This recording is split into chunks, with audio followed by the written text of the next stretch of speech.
There is this story of a town who had a keeper of the spring. And this keeper of the spring, he worked so hard to maintain the purity and the filtered water that came down into the town shops and the homes and the fields and into the wells. And then one year, the town decided to do budget cuts, and they extended to the keeper with the idea that, the keeper's really not that necessary after all. What do you think happened? Within a short time, the water became polluted, the crops failed, and the animals died. So pretty soon after that, the town reinstated the keeper of the spring, and he restored the spring to its life-giving status. What does that have to do with you? You are the keeper of the spring.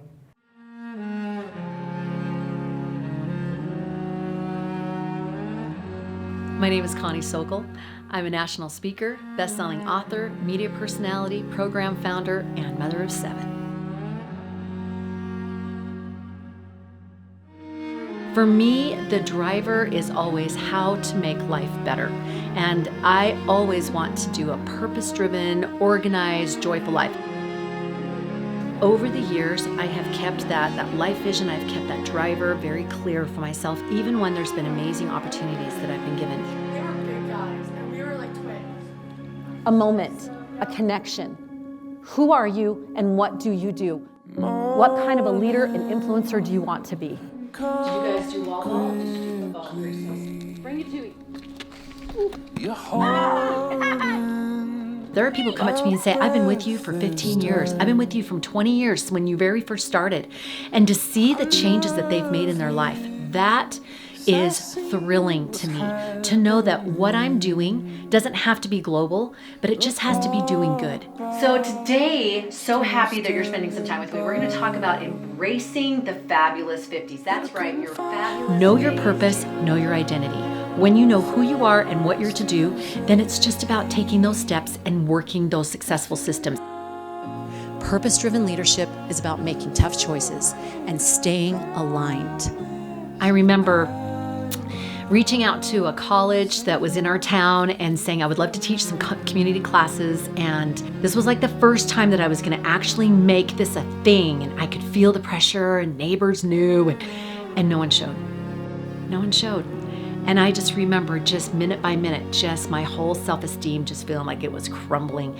And I packed up and I left, and I went to a nearby park and I bawled my eyes out. And I learned a really valuable lesson right off the bat. You show up and you don't quit.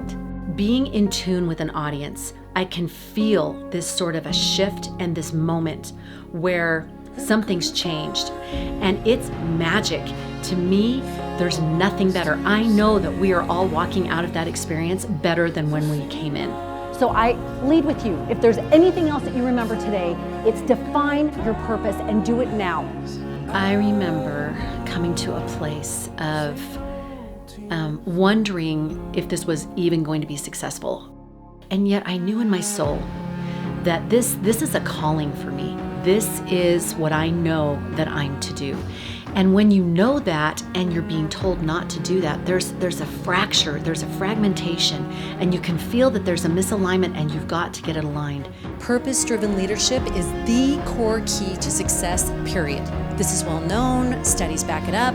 In fact, one study showed that 71% of millennials say that they are disengaged or not engaged in the work environment. 71%. We're going to talk about getting comfortable with yourself in this new stage of life.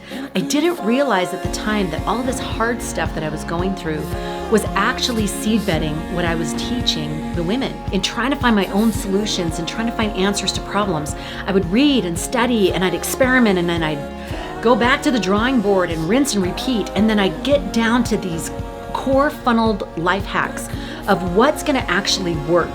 What can I actually do that I'm going to get results? As you lead with purpose, you'll find that you'll inspire others to fulfill their purpose too. And as they apply this purpose principle, they experience this ripple effect of success. I always tell people, take the next right step. And you're going to be scared, and fear is just going to come right in front of you, hulking. And you're going to have to step through it. And I think too often we live beneath our magnificent potential. And sometimes it just takes someone to shed that light on the possibilities of what can be, of who we already are, and who we can become.